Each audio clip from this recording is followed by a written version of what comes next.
নমস্কাৰ প্ৰাইমেট 9 এই বিশেষ সম্প্ৰচাৰলৈ মই দেৱজিৎ ভূঞা আপোনালোক সকলোকে আদৰণি জনাইছো সমগ্ৰ বিশ্বতে এতিয়া কৰোনা ভাইৰাছৰ আতংক আৰু ভাৰত ইয়াৰ পৰা ব্যতিক্ৰম নহয় অসমো ব্যতিক্ৰম নহয় অসমত দিনবিলাক সুখেৰে গৈ আছিল শান্তিৰে গৈ আছিল সকলোৰে মাজত আতংক আছিল সকলো হিহৈত হৈ আছিল কিন্তু অসমত কৰোনা ভাইৰাছৰ আক্ৰান্ত লোক হোৱা নাছিল চিনাক্ত হোৱা নাছিল কিন্তু এটা বিশেষ অনুষ্ঠান যেটো অনুষ্ঠান হৈছিল ধৰ্মীয় অনুষ্ঠান নতুন দিল্লীৰ নিজামুদ্দিনত যাক কোৱা হয় তবলিগী জামাত আৰু তবলিগী জামাতৰ অংশগ্ৰহণ কৰি অসমলৈ ঘূৰি অহাৰ পিছতেই কেইবাগৰাকী লোক আক্ৰান্ত হ'ল এই কৰোনা ভাইৰাছত আৰু যাৰ বাবে সমগ্ৰ অসমতে এতিয়া শদিয়াৰ পৰা ধুবুৰীলৈ সকলোৰে মনত আতংক আৰু আতংক তৎপৰ হৈ পৰিছে চৰকাৰ সাজু হৈছে ৰাইজ সাজু হৈছে জনতা এই পৰিস্থিতিৰ মোকাবিলা কৰিবলৈ আমি ক'ব খুজিছোঁ তবলিগী জামাতৰ কথা তবলিগী জামাতৰ লগত সাধাৰণ শ্ৰেণী যিসকল মুছলমান লোক আছে তেওঁলোকৰ পাৰ্থক্য ক'ত তেওঁলোকৰ ক'ৰবাত মতৰ অমিল আছে নেকি তবলিগী জামাতৰ নামত যি কাম চলি আছে যি কাণ্ড কাৰখানা চলি আছে তাক লৈ সাধাৰণ মুছলমানসকল অসন্তুষ্ট নেকি তবলিগী জামাতৰ কিছুমান হঠকাৰী সিদ্ধান্তৰ বাবে তেওঁলোকৰ কিছুমান হঠকাৰী আচৰণৰ বাবে সমগ্ৰ মুছলমান সমাজখন জুগৰীয়া হৈছে নেকি আজি প্ৰাইমেট 9ত ইয়ে হৈছে আমাৰ আলোচনাৰ বিষয় ই হৈছে আমাৰ মেইন থিম আমি সমগ্ৰ দিক আলোচনা কৰিম আমাৰ মাজত কেইবাগৰাকী অতিথি উপস্থিত আছে আমি তেখেতসকলৰ নাম প্ৰথমতে ক'ব বিচাৰিছোঁ আমাৰ মাজত ষ্টুডিঅ'ত উপস্থিত আছে বিশিষ্ট গল্পকাৰ তথা মাদ্ৰাছা বোৰ্ডৰ চেয়াৰমেন ইছমাইল হুছেইন আমাৰ লগত উপস্থিত থাকিব যোৰহাটৰ পৰা পোনপটীয়া সম্প্ৰচাৰত আমাৰ লগত উপস্থিত থাকিব যোৰহাটৰ ঈদগাহ কমিটিৰ সম্পাদক পাৰভেজ হুছেইন আমাৰ লগত উপস্থিত থাকিব গুৱাহাটীৰ দুগৰাকীকৈ বিশিষ্ট ব্যক্তি গুৱাহাটীৰ প্ৰাক্তন সেশন জাজ ঈদগাহ মছজিদ কমিটিৰ তেওঁৰ প্ৰেছিডেণ্ট সভাপতি সৈয়দ মুজাম্মিল হক আমাৰ লগত উপস্থিত থাকিব সৈয়দ আবুৰ ৰছিদ আহমেদ তেওঁৰ অৱসৰপ্ৰাপ্ত আৰক্ষী বিষয়া তেওঁ হৈছে কবৰস্থান ঈদগাহ কমিটিৰ সন্মানীয় তেওঁ ভাইচ প্ৰেছিডেণ্ট লগতে তেওঁ কবৰস্থান ঈদগাহ কমিটিৰ মছজিদ কমিটি তেওঁ উপসভাপতি লগতে থাকিব যোৰহাটৰ পৰা যোৰহাট ঈদগাহ কমিটিৰ সম্পাদক পাৰভেজ হুছেইন লগতে থাকিব নগাঁও মছজিদ কমিটিৰ সভাপতি মজজুল হক এই বিশেষ ব্যক্তিসকলে মুছলমান ধৰ্মক প্ৰতিনিধিত্ব কৰা এই বিশেষ লোকসকলে কি কয় তবলিগী জামাতৰ সন্দৰ্ভত আমি সকলোকে কথা আলোচনা কৰিম বিভিন্ন দৃষ্টিভংগীৰ কথা আলোচনা কৰিম বিভিন্ন দৃষ্টিভংগীৰ মাজেৰে এক সমাধানৰ সূত্ৰ উলিওৱাৰ চেষ্টা কৰিম সঁচাকৈ তবলিগী জামাতি সকলৰ বাবে কৰবাত এই সকল সাধাৰণ মুছলমান লোক কৰবাত ক্ষতিগ্ৰস্ত হৈছে নেকি তেওঁলোকৰ এই জীয়াই থকাৰ পথত আমি সকলোকে আলোচনা কৰিম তাৰ আগত আমি চাব বিচাৰিছোঁ কেইটামান বিশেষ খবৰ এই মুহূৰ্তত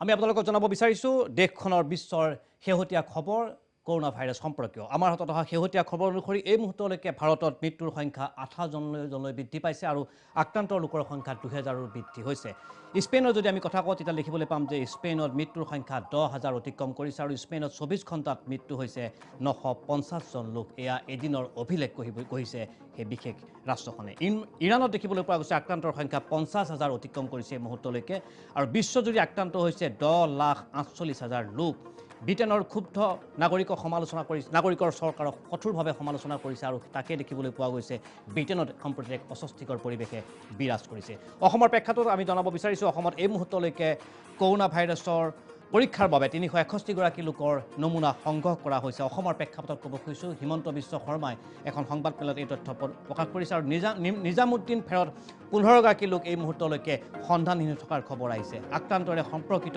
503গৰাকী লোক এতিয়া সন্ধান অব্যাহত থকা বুলি কোৱা হৈছে অসম চৰকাৰৰ ফালৰ পৰা এই মুহূৰ্তলৈকে 503গৰাকী লোকৰ সন্ধান অব্যাহত আছে নিজামুদ্দিন ফেৰতৰ লগত সম্পৰ্কিত থকা নিজামুদ্দিনেৰে সম্পৰ্কিত 98গৰাকী বিশেষ ব্যক্তি টেষ্টৰ পৰীক্ষাৰ বাবে এই মুহূৰ্তলৈকে অপেক্ষা কৰা হৈছে আৰু হিমন্ত বিশ্ব শৰ্মাই প্ৰকাশ কৰিছে যে কাইলৈ দুপৰীয়াৰ ভিতৰত এই 98গৰাকী ব্যক্তি পৰীক্ষাৰ ফলাফল আহিব আৰু তাৰ পিছত হয়তো অসমত আক্ৰান্ত লোকৰ সংখ্যা বৃদ্ধি পাব পাৰে আৰু ইতিমধ্যে গুৱাহাটী চিকিৎসা মহাবিদ্যালয়ত ভেণ্টিলেটৰসহ ICU বিছনা 162খনলৈ বৃদ্ধি কৰা হৈছে আৰু 54খন নতুন ICU বিছনা আজি সাজু কৰা হৈছে ৰাইজৰ বাবে সেয়া মুকলি কৰি দিয়া হৈছে এসপ্তাহত নতুনকৈ 33খনকৈ ICU বিছনাৰ সংযোজন ঘটোৱা হৈছে গুৱাহাটী চিকিৎসা মহাবিদ্যালয়ত ৰাজ্য চৰকাৰৰ হাতত বৰ্তমান মজুত আছে 11,000 PPE কিট আৰু মজুত আছে লক্ষাধিক N95 মাস্ক আৰু নিজামুদ্দিন ফেৰত মুঠ 276জন লোকক এই মুহূৰ্তলৈকে চিনাক্ত কৰা হৈছে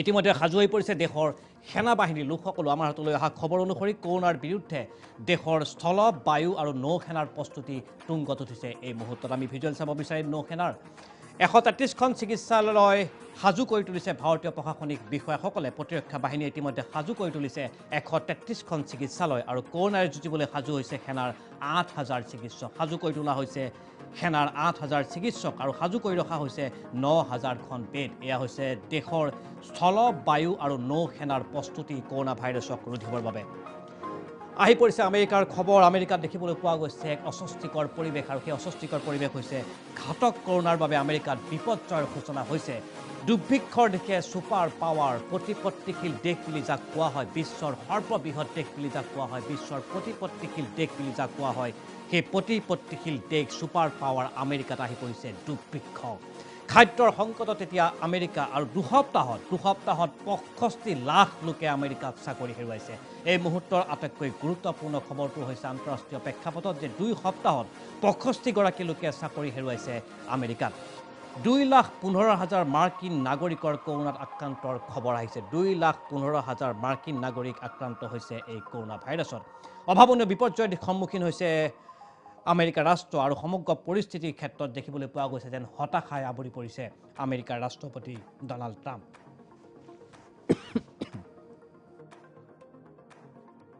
এই মুহূৰ্তত আমি আপোনালোকক দিব বিচাৰিছোঁ যিটো খবৰ আমি আলোচনা কৰিম আজি কিছু মুহূৰ্তৰ পিছতেই তবলিগি জামাতৰ ডেফিনেশ্যন তবলিগি জামাত আচলতে কি এইকেইদিন চৰ্চা চলিছে আলোচনা চলিছে তবলিগি জামাতক লৈ আমি আপোনালোকক জনাব বিচাৰিছোঁ আমি আলোচনা কৰিম তবলিগি জামাতৰ সম্পৰ্কত কিন্তু আমি আপোনালোকক জনাব বিচাৰিছোঁ এই তবলিগি জামাত আচলতে কি তবলিগি জামাত দুটা শব্দ তবলিগি আৰবী শব্দ জামাতো ঠিক তেনেদৰে আৰবী শব্দ তবলিগি শব্দৰ অৰ্থ হৈছে প্ৰচাৰ কৰা অৰ্থাৎ সম্প্ৰচাৰ কৰা প্ৰচাৰ কৰা আৰু জামাত শব্দৰ অৰ্থ হৈছে দল আৰু সংগঠন সম্প্ৰদায় অৰ্থাৎ কোৱা হৈছে যে দল সংগঠনৰ সম্প্ৰদায়ৰ প্ৰচাৰ হৈছে তবলিগি জামাতৰ মূল অৰ্থ আৰু দুইটা শব্দই অৰিজিন হৈছে ইয়াৰ ইতিবৃত্তি হৈছে আৰবী শব্দ বিশ্বৰ অন্যতম প্ৰভাৱশালী ইছলামিক আন্দোলন হৈছে তবলিগি জামাত আমি পুনৰবাৰ কৈছোঁ বিশ্বৰ অন্যতম প্ৰভাৱশালী ইছলামিক আন্দোলনৰ নামেই হৈছে তবলিগি জামাত জনতাৰ মাজত ইছলাম ধৰ্মৰ বিশ্বাস বিয়পাই দিয়াটোৱে হৈছে এই তবলিগি জামাতৰ অন্যতম লক্ষ্য আৰু উদ্দেশ্য 1927 চনত যেতিয়া ভাৰত ব্ৰিটিছৰ অধীনত আছিল 1927 চনত ব্ৰিটিছ শাসিত ভাৰতত সূচনা হৈছিল হাৰিয়ানাত প্ৰথমবাৰৰ বাবে 1927 চনত ব্ৰিটিছ শাসিত ভাৰতত সূচনা হৈছিল এই তবলিগি জামাতৰ ধাৰণা কিংবা তবলিগি জামাতৰ বাৰ্তা আৰু ইয়াৰ পৰৱৰ্তী পৰ্যায়ত দেখিবলৈ পোৱা গ'ল এগৰাকী চুফী সাধুৰ তেওঁৰ নাম হৈছে ইলিয়াছ উৰফেটক কোৱা হৈছিল ইলিয়াছ ইছলামিক আৰু তেওঁই প্ৰথমবাৰৰ বাবে এই তবলিগি জামাতৰ ধাৰণা প্ৰৱৰ্তন কৰিছিল আমাৰ দেশ ভাৰতবৰ্ষত দ্বিতীয়বাৰৰ বাবে এই বিশেষ ব্যক্তিগৰাকী যেতিয়া তবলিগি হজ কৰিবলৈ গৈছিল দ্বিতীয়বাৰৰ বাবে হজ কৰিবলৈ গৈছিল হজৰ পৰা উভতি অহাৰ পিছতেই তেওঁ তালিবানী জামাতৰ জন্ম দিছিল আৰু বৰ্তমান সমগ্ৰ বিশ্বতেই এই তালিবানী জামাতৰ সংখ্যা হৈছে 150ৰ পৰা 250 নিযুত 1927 চনত ব্ৰিটিছ শাসিত ভাৰতত প্ৰথমবাৰৰ বাবে এই ধাৰণা প্ৰৱৰ্তন কৰা হৈছিল তবলিগি জামাতৰ আৰু বৰ্তমান সমগ্ৰ বিশ্বতেই ব্যাপি পৰিছে এই তবলিগি জামাত আৰু ইয়াৰ সদস্যৰ সংখ্যা হৈছে 150ৰ পৰা 250 নিযুত 8 বা 10 দিনীয়া গোট একেলগে থাকিব লাগে এই তবলিগি জামাত কৰাৰ সময়ছোৱাত আৰু একেটা কোঠাৰ ভিতৰত তেওঁলোকে বসবাস কৰিব লাগে আৰু তাৰ বাবেই হয়তো 8-10 দিনীয়া লোকে একেলগে বসবাস কৰিবলগীয়া হোৱাৰ পৰিৱেশ পৰিস্থিতিতেই হয়তো ভাৰতত এনেকুৱা এক বিপৰ্যয়ৰ সূচনা হ'ল কৰোনা ভাইৰাছক কেন্দ্ৰ কৰি অসম আজি তাৰিখত কৰোনা ভাইৰাছৰে যুঁজিব লগা পৰিৱেশ পৰিস্থিতিৰ সৃষ্টি হৈছে কোৱা হৈছে যে ভাল মানুহক অনুপ্ৰাণিত কৰিবলৈ ভাল মানুহক পুনৰবাৰ কৈছোঁ ভাল মানুহক ইছলাম ধৰ্মৰ প্ৰতি আকৰ্ষিত কৰিবৰ বাবেই তবলিগি জামাতৰ প্ৰতিষ্ঠা কৰা হৈছিল আৰু ইতিমধ্যে এই ক্ষেত্ৰত তেওঁলোকে বহুদূৰ আগবাঢ়ি যোৱা পৰিলক্ষিত হৈছে কিন্তু শেহতীয়াভাৱে দেশত যি পৰিৱেশ পৰিস্থিতিৰ সৃষ্টি হৈছে যি পৰিৱেশৰ সৃষ্টি হৈছে কৰোনা ভাইৰাছৰ আতংকৰ সৃষ্টি হৈছে তাৰ বাবে সকলোৱে তবলিগি জামাতৰ লৈ কিছু প্ৰশ্নৰ উত্থাপন কৰা হৈছে তবলিগি জামাতক লৈ কিছু প্ৰশ্নৰ অৱতাৰণা কৰা হৈছে আৰু সেই প্ৰশ্ন আপোনালোকৰ মাজলৈ মই লৈ যাম উত্তৰ দিয়াৰ দায়িত্ব আপোনালোকৰ এই মুহূৰ্তৰ প্ৰশ্ন উত্থাপিত হৈছে যিগৰাকী জামাতৰ ধৰ্মগুৰু তেওঁৰ নাম হৈছে মৌলানা ছাদ সেই মৌলানা ছাদৰ নেতৃত্বতেই যোৱা কেইটা দিনত নিজামুদ্দিনৰ তবলিগি জামাত অনুষ্ঠিত হৈছিল অৰ্থাৎ ধৰ্মীয় সন্মিলন অনুষ্ঠিত হৈছিল এই মুহূৰ্তত প্ৰশ্ন উত্থাপিত হৈছে এই মুহূৰ্তত আমি আপোনালোকৰ মাজলৈ প্ৰশ্ন উত্থাপন লৈ যাব বিচাৰিছোঁ অৱশ্যে তেতিয়ালৈকে দেশত বলবৎ কৰা হোৱা নাছিল লকডাউন কিন্তু দিল্লী চৰকাৰে দিল্লীত প্ৰৱৰ্তন কৰা হৈছিল 144 ধাৰা অৰ্থাৎ কোৱা হৈছিল 4 পৰা 5 গৰাকী লোক একেলগে বসবাস কৰিব নোৱাৰিব, একেলগে থাকিব নোৱাৰিব, একেলগে তেওঁলোকে নামাজ পঢ়িব নোৱাৰিব, পূজা পাতল কৰিব নোৱাৰিব, একেলগে কোনো ৰেষ্টুৰেণ্ট কিংবা বাৰত যাব নোৱাৰিব, সামাজিক স্থানত তেওঁলোকে লগ হ'ব নোৱাৰিব। এয়া হৈছে দিল্লী চৰকাৰৰ এটা নিৰ্দেশ। কিন্তু এই মুহূৰ্তৰ প্ৰশ্ন উত্থাপিত হৈছে দিল্লী চৰকাৰৰ সেই নিৰ্দেশ কিয় মানি চলা হোৱা নাছিল তবলিগী জামাতৰ? এটা গুৰুত্বপূৰ্ণ প্ৰশ্ন। কি অতিকৈ দুখনীয় কথা যে যি সময়ত নৰেন্দ্ৰ মোদী ডাঙৰীয়াই সমগ্ৰ দেশবাসীক আহ্বান জনালে যে কোনেও ৰাজহুৱা স্থানত নামাজ পঢ়িব নালাগে, ধৰ্মীয় অনুষ্ঠানলৈ যাব নালাগে, কোনো মুছলমানে নামাজ পঢ়িব নালাগে, হিন্দুৱে প্ৰাৰ্থনা কৰিব নালাগে, নামঘৰলৈ যাব নালাগে, দেৱ দেৱলৈ দৌললৈ যাব নালাগে, সেই সময়ছোৱাত কিন্তু জামাতৰ যিগৰাকী চৌকল বুলি মই ক'ব খুজিছোঁ, যিগৰাকী তথাকথিত ধৰ্মগুৰু বুলি কোৱা হৈছে, তেওঁৰ নাম হৈছে মৌলানা ছাদ। তেওঁ এক টেলিফোনিক বাৰ্তা সমগ্ৰ দেশতে বিয়পাই দিবলৈ চেষ্টা কৰিছিল আৰু সেই টেলিফোনিক বাৰ্তা ইতিমধ্যে বহু ৰাষ্ট্ৰীয় চেনেলত সম্প্ৰচাৰ হৈছে। তেওঁ কৈছিল যে আল্লাহৰ লগ লাগিব আমি আল্লাহৰ কাষ পাব লাগিব আৰু আল্লাহৰ যদি আমি কাষ পাবলগীয়া হয়, আল্লাহৰ পৰা যদি আমি দোৱা লাভ কৰিবলৈ সক্ষম হ'ব লগা হয়, তেতিয়াহ'লে আমি সকলোৱে নামাজ পঢ়িব লাগিব। তেওঁ কৈছে লকডাউনৰ নীতি নিৰ্দেশনা কোনো মানি চলিব নালাগে, আমি সকলোৱে নীতি নিৰ্দেশনা ভায়োলেট কৰি, নীতি নিৰ্দেশনা আমি ওলাই কৰি আমি নামাজ পঢ়িব লাগিব, তেতিয়াহে আমি আল্লাহৰ সেৱা, আল্লাহৰ পৰা আমি আল্লাহৰ পৰা কৃতজ্ঞতা, আমি আল্লাহৰ পৰা কৃতজ্ঞতা হ'বলৈ সক্ষম হ'ম। আৰু সেইগৰাকী তথাকথিত ধৰ্মগুৰু বুলি মই ক'ব খুজিছোঁ, কাৰণ সেইগৰাকী ধৰ্মগুৰুক লৈ ইতিমধ্যে বহু প্ৰশ্নৰ অৱতাৰণা হৈছে, ইতিমধ্যে তেওঁ বিতৰ্ক কৰা বতৰত সোমাই পৰিছে। তেওঁ মৌলানা ছাদে আজি দেখিবলৈ পোৱা গ'ল তেওঁ কৰিলে কি? তেওঁ আৰু এক টেলিফোনিক বাৰ্তালাপ সমগ্ৰ দেশবাসীৰ বিয়পাই দিয়াৰ চেষ্টা চলালে। অৰ্থাৎ যেতিয়া পৰিৱেশ পৰিস্থিতি দেখিবলৈ পোৱা গ'ল তবলিগী জামাতৰ বিপৰীতে গ'ল, তথাকথিত সেইগৰাকী ধৰ্মগুৰুৰ বিপৰীতে গ'ল, তেতিয়া কি কৰা হ'ল? তেতিয়া মৌলানা ছাদে আকৌ এটা বিবৃতি দিলে টেলিফোন যোগে আৰু তেওঁ ক'লে মুছলমান সম্প্ৰদায়ৰ লোকসকললৈ তেওঁ আহ্বান জনালে যে সকলোৱে লকডাউনৰ নীতি নিৰ্দেশনা মানি চলিব লাগে আৰু নীতি নিৰ্দেশনা মানি চলি সকলোকে কৰোণাৰ বিৰুদ্ধে এখন যুদ্ধ দিবলৈ তেওঁ আহ্বান জনালে। এই মুহূৰ্তত প্ৰশ্ন উত্থাপিত হৈছে, এই মুহূৰ্তত আপোনাৰ প্ৰশ্ন উত্থাপিত হ'ব, ধৰ্মগুৰু এজন, তেওঁৰ নাম হৈছে মৌলানা ছাদ, তবলিগী জামাতৰ তেওঁ ধৰ্মগুৰু। তেওঁ এসপ্তাহৰ আগত কৈছে এটা আৰু এসপ্তাহৰ পিছত কৈছে এটা। অৰ্থাৎ যিগৰাকী ধৰ্মগুৰুৱে মুছলমান সম্প্ৰদায়ৰ একাংশ লোকক ধৰ্মৰ শিক্ষা দিয়ে, আইনৰ শিক্ষা দিয়ে, মিছা কথা নক'বলৈ শিক্ষা দিয়ে, সেইগৰাকী ব্যক্তিৰ কিয় 7 দিনৰ ভিতৰত দুটা বিশেষ মন্তব্য? এদিন তেওঁ ক'লে যে জামাতীসকলে তেওঁলোকে নামাজ পঢ়িব লাগে একেলগে, নহ'লে আমি পৃথিৱীৰ পৰা আমি নিস্তাৰ নাপাম, আমাক আল্লাহে বেয়া পাব, আমি আল্লাহক সন্মান কৰিবলৈ শিকিব লাগিব। সেই একেগৰাকী ধৰ্মগুৰুৱে এসপ্তাহৰ পিছত আহ্বান জনালে আমি লকডাউন মানি চলিব লাগিব, আমি কোনো নামাজ পঢ়িব নালাগে ৰাজহুৱা স্থানত। এয়াই হৈছে এগৰাকী ধৰ্মগুৰুৰ মতৰ পাৰ্থক্য। যেতিয়াই দেখিবলৈ পালে যে সমগ্ৰ বিশ্বতেই, সমগ্ৰ দেশতেই তবলিগী জামাতৰ বিৰুদ্ধে আন্দোলনৰ সূচনা হৈছে, ৰাইজ ডাঙৰ খাই পৰিছে, সমালোচনা হৈছে, তথাকথিত সেইগৰাকী জামাতৰ ধৰ্মগুৰুৰ বিৰুদ্ধে সোচ্চাৰ হৈ পৰিছে সকলোৱে, তেতিয়া তেওঁ দেখিবলৈ পোৱা গ'ল এসপ্তাহৰ ভিতৰতে তেওঁ মত সলনি কৰিলে, এসপ্তাহৰ ভিতৰতে তেওঁ নিজৰ মতাদৰ্শ সলনি কৰা বক্তব্য দাঙি ধৰিলে। এই মুহূৰ্তত প্ৰশ্ন উত্থাপিত হৈছে যে এনেকুৱা ধৰণৰ ধৰ্মগুৰুৰ অধীনত আমি কিমান দূৰ, আমাৰ সমাজ ব্যৱস্থা কিমান দূৰ সুৰক্ষিত, আমি কিমান দূৰ ভাই ককাই ৰাম ৰহিমে একেলগে থাকিবলৈ সক্ষম হ'ম এনেকুৱা ধৰণৰ একাংশ ধৰ্মগুৰুৰ বাবে? আমাৰ সমাজখনক আজিৰ তাৰিখত কোনে বিভাজন কৰিবলৈ চেষ্টা চলাইছে? ইয়াৰ আঁৰত নিশ্চয় একাংশৰ কুস্বাৰ্থ জড়িত হৈ আছে। মই কোনে কুস্বাৰ্থ কৰিছে তাৰ কথা ক'ব বিচৰা নাই, এই মুহূৰ্তত সেই কথা অনাটো একেবাৰে অপ্ৰাসংগিক। কিন্তু এই মুহূৰ্তৰ প্ৰশ্ন উত্থাপিত হৈছে কৰোণা ভাইৰাছ কিন্তু মুছলমান ধৰ্ম, হিন্দু ধৰ্ম, শিখ, জৈন কাৰো লক্ষ্য কৰি নলয়। এই কৰোণা ভাইৰাছৰ টাৰ্গেটেই হৈছে যে মানুহক টাৰ্গেট কৰে।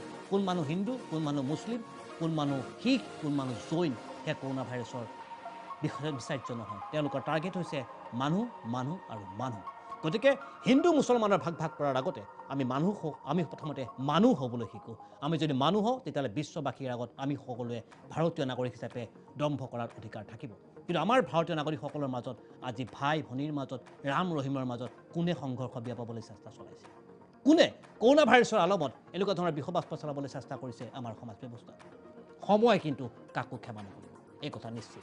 আমি আলোচনা কৰিম। আমাৰ লগত উপস্থিত আছে ইছমাইল হুছেইন এগৰাকী বিশিষ্ট গল্পকাৰ আৰু আমি ইছমাইল হুছেইনৰ ওচৰলৈ যাব বিচাৰিম। ইছমাইল হুছেইন আমাৰ লগত উপস্থিত আছে ষ্টুডিঅ'ত আৰু তেওঁ হৈছে মাদ্ৰাছা বৰ্ডৰ চেয়াৰমেন, এগৰাকী দায়িত্বশীল ব্যক্তিত্ব। ইছমাইল হুছেইন ডাঙৰীয়া, আপোনাক মই স্বাগতম জনাইছোঁ।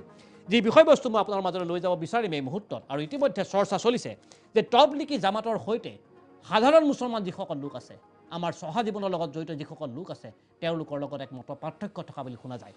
কিয় এই মত পাৰ্থক্য তবলিগী জামাত আৰু সাধাৰণ শ্ৰেণীৰ মুছলমান লোকসকলৰ? ইছমাইল হুছেইন নাগৰী আপুনি অসমৰ সমাজ জীৱনৰ লগত দীৰ্ঘদিন জড়িত হৈ আছে আপুনি অসমৰ সমাজ জীৱন অসমৰ বায়ু পানীৰ লগত ডাঙৰ হৈ আছে দীৰ্ঘদিন ধৰি অসমৰ সাহিত্য জগতলৈ অসমৰ সমাজ জীৱনলৈ আপোনাৰ এক বৰঙণি আছে আপুনি আজিৰ তাৰিখত এটা বিশেষ সংস্থাৰ আপুনি চেয়াৰমেনৰ দায়িত্ব বহন কৰি আছে মাদ্ৰাছা বৰ্ডৰ কি ক'ব খোজে এই সন্দৰ্ভত প্ৰথমতে দেৱজিৎ ভুলটো হৈছে সবৰে আৰু ভুল হয় যেনেকৈ আপোনাৰো দীৰ্ঘদিন আপোনাৰ লগত মই প্ৰগ্ৰাম কৰি আছোঁ আহি আছোঁ আপুনি মোৰ নামটো ভুলকৈ কৈছে মোৰ নাম ইমৰান হুছেইন অলপ আগতো মই ইমৰান দা বুলি মাতিছিলে যিসকলে ভুল হয় স্লিপ অফ টাং কিন্তু এওঁলোকে ভুল কৰা বুলি কৈছোঁ কিন্তু ভুলটো এতিয়াও শুধৰণিৰ বাট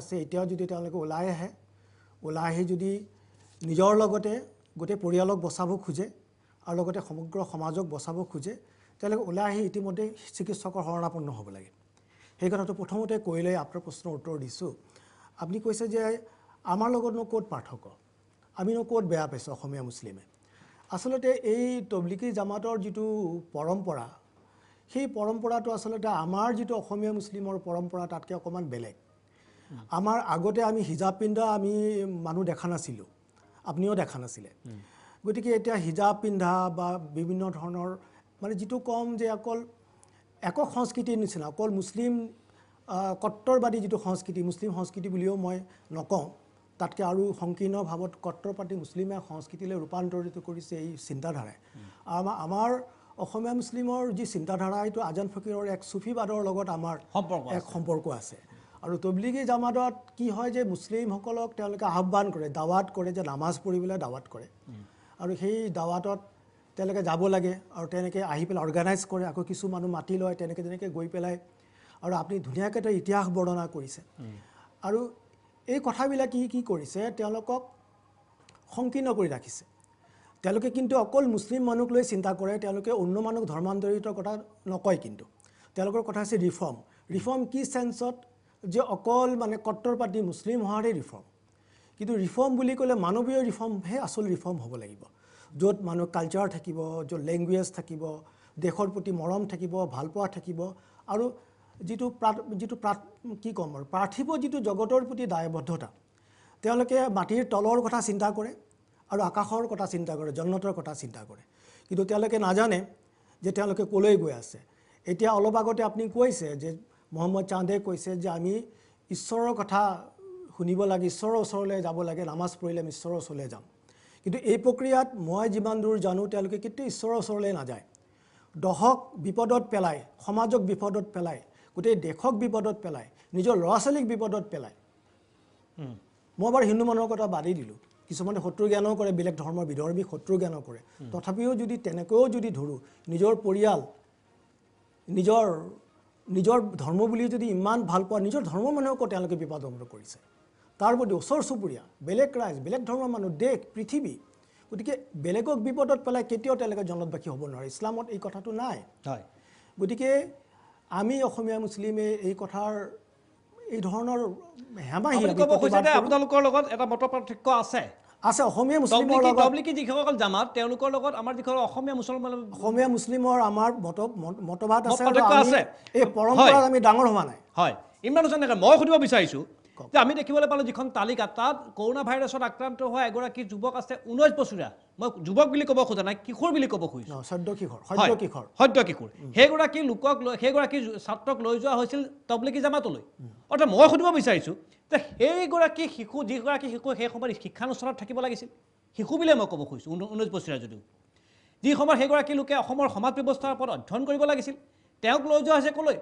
এটা ধৰ্মীয় শিক্ষা দিবলৈ লৈ যোৱা হৈছে তবলিগী জামাতলৈ মোৰ প্ৰশ্নটো হৈছে যে মুছলমান কৰাৰ আগত এগৰাকী শিশুক আমি কিয় এগৰাকী মানুহ হোৱাৰ সপোন দেখুৱাব নোৱাৰোঁ এই মুহূৰ্তত সেইটোতো ডাঙৰ কথা এগৰাকী 19 বছৰীয়া কিশোৰ তেওঁক লৈ যোৱা হৈছে ধৰ্মীয় শিক্ষানুষ্ঠানত ধৰ্মীয় শিক্ষা দিবলৈ লৈ যোৱা হৈছে কিন্তু তাৰ আগতে সেইগৰাকী শিশুক কিয় মানুহ হোৱাৰ সপোন দেখুওৱা হোৱা নাছিল শুনক দেৱজিৎ ধৰ্ম শিক্ষাটো দূৰৰ কথা তেওঁলোকে প্ৰকৃত ধৰ্ম দিয়ে জানো তাত কেইটা শিক্ষিত মানুহ আছে আপুনি 4-5 বাৰ যদি এনেকুৱা অনুষ্ঠানলৈ যায় তেতিয়াহ'লে আপুনি সেই এৰিয়াটো লিডাৰ হয় আমিৰ বুলি কয় তেতিয়া 4-5 বাৰ গ'লেই হ'ল তাৰ ওপৰত শিক্ষাগত অৰ্হতা নালাগে তেওঁলোকে মাদ্ৰাছাও পাছ নকৰে কিছুমানে যে আমাৰতো গভৰ্ণমেণ্ট মাদ্ৰাছা বহুত উন্নত তাত বিজ্ঞান মই নিজে চেয়াৰমেন তাত গোটেই বিজ্ঞান গণিত সকলো ধৰণৰ সেৱাৰ গোটেই কোৰ্চটো আছে তাতে আপুনি কিন্তু যদি কথা চাই হৈছে আপুনি যে ভালকৈ যিবিলাক গম পাব, হয়। মাদ্ৰাছ যিবিলাকৰ পৰা যায় তাৰমানে এই সাধাৰণ ব্যক্তিগত মাদ্ৰাছা তাত একো শিক্ষা নহয় আৰু ব্যক্তিগত মাদ্ৰাছাৰ পৰা নোযোৱা মানুহ আছে যাৰ কোনো শিক্ষাগত অৰ্হতা নাই গতিকে প্ৰকৃত ধৰ্মীয় শিক্ষাও তেওঁলোকে নাপায় একো হয়। শিক্ষাই তেওঁলোকে নাপায় হয় হয় গতিকে অকল পশ্চাদবৰ্তী এক চিন্তা অন্ধ এক চিন্তাৰ মাজত তেওঁলোকে গৈ আছে হয় ইমৰান হুছেইন গোটেই নাগৰিক আপুনি খুব সমাজখনক তেওঁলোকে স্পষ্টকৈ শেষ কৈছে কৰি আছে। ইমৰান হুছেইন নাগৰিক আপুনি খুব স্পষ্টকৈ কৈছে মই আপোনাক ভাল পাইছোঁ আপোনাৰ এই সাহসিকতাৰ বাবে আপোনাৰ স্পষ্টবাদিতাৰ বাবে মই আপোনাক ধন্যবাদ জনাইছোঁ কিন্তু মই যদি চাওঁ তেতিয়া দেখিবলৈ পাম যে বহুকেইগৰাকী কিন্তু এনেকুৱা তবলিগী জামাতত অংশগ্ৰহণ কৰিবলৈ যোৱা লোক তেওঁলোক কৰোণা ভাইৰাছ তেওঁলোকৰ দেহত আছেনে নাই মই নাজানো সেয়া পৰীক্ষাগাৰত ওলাব পৰৱৰ্তী পৰ্যায়ত ওলাব কিন্তু অতিকৈ দুখ লগা কথা মই ক'বলৈ দুখ পাইছোঁ এই কথা যে তেওঁলোকে কিন্তু সেই তবলিগী জামাতৰ পৰা আহি এই মুহূৰ্তত অসমৰ বিভিন্ন স্থানত তেওঁলোকে আত্মগোপন কৰি আছে চৰকাৰৰ ফালৰ পৰা বাৰে বাৰে আহ্বান জনাই থকা হৈছে বিভিন্ন দল সংগঠনৰ ফালৰ পৰা বাৰে বাৰে আহ্বান জনাই থকা হৈছে বিভিন্ন সমাজ জীৱনৰ লগত জড়িত আগশাৰী ব্যক্তি আপোনালোকৰ দৰে আগশাৰী ব্যক্তিয়ে বাৰে বাৰে আহ্বান জনাইছে সেইসকল লোক ওলাই আহিব লাগে কিন্তু এতিয়ালৈকে এই মুহূৰ্তলৈকে সেইসকল লোক কিন্তু ৰাজ্যৰ মাজলৈ ওলাই অহা নাই এতিয়া মোৰ প্ৰশ্নটো আপোনালৈ ইমৰান হুছেইন ডাঙৰীয়া যে যিসকল লোকে মিছা কথা ক'ব পাৰে বা তেওঁলোকে মিছা কথা কোৱা বুলি ক'ব খুজিছোঁ যিহেতু সকলোৱে জানে তেওঁলোকে যে কি হৈ আছে দেশখনত ৰাজ্যখনত কি হৈ আছে ৰাজ্যখনত কি হ'বলৈ গৈ আছে একেলগে থকা কেইবাগৰাকী ব্যক্তিৰ গাত 16গৰাকী ব্যক্তিৰ গাত ইতিমধ্যে কৰোণা ভাইৰাছ থকাটো স্পষ্ট হৈ পৰিছে তেওঁলোকো শংকিত হ'ব লাগিছিল এই মুহূৰ্তত দেশৰ সমাজ ব্যৱস্থাৰ বাবে অসমৰ ভৱিষ্যতক লৈ কিন্তু সেইসকল লোকে এই মুহূৰ্তলৈকে আমাৰ সাধাৰণ লোকসকলৰ মাজত তেওঁলোকে এই মুহূৰ্তলৈকে আত্মগোপন কৰি আছে এই মুহূৰ্তত মোৰ প্ৰশ্ন যিসকল লোকে আমাৰ ভৱিষ্যতক লৈ চিন্তা নকৰে যিসকল লোকে তৰুণ প্ৰজন্মৰ ভৱিষ্যতলৈ চিন্তা নকৰে যিসকলে অসমৰ ভৱিষ্যতক লৈ চিন্তা নকৰে সেইসকল লোকে কেনেকৈ এটা ধৰ্মৰ নামত মিছা মাতি আহিছে সেই কথা কিন্তু এতিয়া অসমবাসী ৰাইজক নতুনকৈ কোৱাৰ প্ৰয়োজন নাই মূল কথাটো হৈছে যিসকলে মিছা কথা কৈছে যিসকলে নিজকে লুকুৱাবলৈ চেষ্টা কৰিছে ৰাইজৰ মাজত থাকি সেইসকলে আকৌ তবলিগী জামাতত গৈ ধৰ্ম কথা ক'ব বিচাৰিছে তেওঁলোকে আল্লাহৰ পৰা প্ৰাৰ্থনা ল'ব বিচাৰিছে দেশখন কুশলে ৰাখিবলৈ অসমখন কুশলে ৰাখিবলৈ ৰাজ্যখন কুশলে ৰাখিবলৈ এনেকুৱা ধৰণৰ ডুৱেল মেণ্টেলিটি দ্বৈত মানসিকতাৰ লোক নিশ্চয় সমগ্ৰ সমাজ ব্যৱস্থাৰ বাবে ক্ষতিকাৰক নহয় কিছুদিন আগতে কিছুমান মৌলবীয়ে কৈছিলে যে মুছলিমক কৰোণা ভাইৰাছ হ'ব নালাগে নহয় তাৰমানে আৰু তাৰ এক্সপ্লেনেশ্যনো দিছিলে বোলে কৰোণা মানে কোৰাণ মানে ৰোজা না মানে নামাজ আৰু সেইবিলাক যিবিলাকে কোৰাণ নামাজ পঢ়ে তেওঁলোকক বোলে কৰোণাই কেতিয়া আক্ৰান্ত কৰিব নোৱাৰে তেতিয়াহ'লে তাৰ মানুহতো দিনে ৰাতি কোৰাণ পঢ়ি আছিলে কিয় আক্ৰান্ত কৰিলে গতিকে যেতিয়ালৈকে মুছলমান সমাজ বৈজ্ঞানিক নহ'ব বৈজ্ঞানিক মানসিকতা নল'ব প্ৰকৃত জ্ঞান নল'ব ইছলামত আছে ইকৰা শব্দটোৰ অৰ্থ হৈছে জ্ঞান আৰু ইছলামত কৈছে জ্ঞান ল'বলৈ তুমি চীন দেশলৈ যোৱা গতিকে জ্ঞান ল'বলৈ কৈছিলে কিন্তু তেওঁলোকে কোনো জ্ঞান লোৱা নাই তেওঁলোকে এক ধৰ্মান্ধ এক সীমিত আৰু প্ৰকৃতভাৱে জ্ঞানৰ কথাও তেওঁলোকে শিক্ষা লোৱা নাই গতিকে এনেকুৱা পশ্চাদবৰ্তী আমি কোনো ধৰণে স্পেয়াৰ নকৰোঁ ৰাজধানী চহৰ কোনো ধৰণে স্পেয়াৰ নকৰোঁ হয় আৰু এওঁলোকক কোনো ধৰণে স্পেয়াৰ কৰিব নালাগে আমি মুছলিম সমাজে কৈছোঁ হয় তেওঁলোকে যদি ভালেৰে ওলাই আহক হয় আমি আবেদন জনাইছোঁ তেওঁলোকৰ প্ৰতি সম্পূৰ্ণ মানৱীয় নিষ্ঠা ব্যৱহাৰ কৰা হ'ব আহক তেওঁলোকে আহক এতিয়াও সময় আছে কাৰণ কৰোণা ভাইৰাছৰ পৰা 151 জন লোক এতিয়া ভাল হৈছে এনেকুৱা নহয় যে তেওঁলোকে ধৰি লৈছে যে তেওঁলোকৰ মৃত্যু হ'ব এইটো নহয় তেওঁলোকে ওলাই আহিলে চিকিৎসা কৰিলেহে তেওঁলোকৰ ভাল হ'ব তেওঁলোকে আহক চিকিৎসা কৰক মানৱীয়ভাৱে সকলোৱে তেওঁলোকক চাব কিন্তু যদি ওলাই নাহে এটা কথা মোক ক'বলৈ দিয়ক যদি ওলাই নাহে গভৰ্ণমেণ্টে এটা খুব কাঢ়া নিয়ম কৰিব লাগে আইন কৰিব লাগে যদি ওলাই নাহে তেওঁলোক শাস্তিৰ ব্যৱস্থা কৰিব লাগে হয় ইতিমধ্যে স্বাস্থ্যমন্ত্ৰী ডাঙৰীয়া আজিও ব্যক্ত কৰিছে সেই কথা অসম চৰকাৰৰ ফালৰ পৰা তেওঁলোক যদি ওলাই আহে সকলো স্বাস্থ্য তেওঁলোকক সেৱা লাভ কৰিবলৈ সক্ষম হ'ব তেওঁলোকে মানৱীয় ব্যৱহাৰ কৰে এই কথা স্পষ্ট আৰু তেওঁলোকে সকলো জানি শুনিও চৰকাৰৰ আবেদন জানিও দল সংগঠনৰ আবেদন জানিও কিয় এই মাৰাত্মক ৰোগবিধৰ আক্ৰান্ত হোৱাৰ পিছতো আমি পিছতো বুলি এইকাৰণে ক'ব খুজিছোঁ সমগ্ৰ মুছলিম সমাজ আমি গভৰ্ণমেণ্টৰ লগত আছোঁ চৰকাৰৰ লগত আছোঁ চৰকাৰৰ সিদ্ধান্তক আমি সমৰ্থন কৰিম তেওঁলোকে যিটো আইনীগত ব্যৱস্থা ল'ব লাগে লওক তাৰ আগত যদি ওলাই আহে ভালকৈ ব্যৱহাৰ কৰক হয় নিশ্চয় তেওঁলোকে এফালে ধৰ্মৰ কথা কৈ আহিছে আৰু আনফালে সমাজখনক তেওঁলোকে বিপথে পৰিচালিত কৰিবলৈ চেষ্টা কৰিছে কিবা সমাজখনক তেওঁলোকে অমানিশা নমাই আনিবলৈ চেষ্টা কৰিছে আৰু এনেকুৱা নিশ্চয় লোকক এই মুহূৰ্তত অতিকৈ গৰিহণা দিয়াটো উচিত আৰু তেওঁলোকে যদি সৎভাৱ আছে তেওঁলোকৰ যদি সৎভাৱ আছে তেওঁলোকে মুকলি আকাশৰ তললৈ ওলাই আহক আৰু অসমখনক ৰক্ষা কৰক এই মুহূৰ্তত হয় ইমৰান হুছেইন ডাঙৰীয়া খন্তেক সময়ৰ পিছত মই উভতি আহিম পোনপটীয়া সম্প্ৰচাৰৰ বাবে বিভিন্ন স্থানত ইতিমধ্যে ঈদগাহ সমিতিসমূহৰ সভাপতি সম্পাদক আমাৰ বাবে উপেক্ষা কৰি আছে আমি খন্তেক সময়ৰ পিছত তেওঁলোকৰ ওচৰলৈ যাম কিন্তু ল'ব বিচাৰিছোঁ খন্তেক সময় বাণিজ্যিক বিৰতিৰ পিছত মই পুনৰ উভতি আহিম চাই থাকিব কেৱল প্ৰাগ নিউজ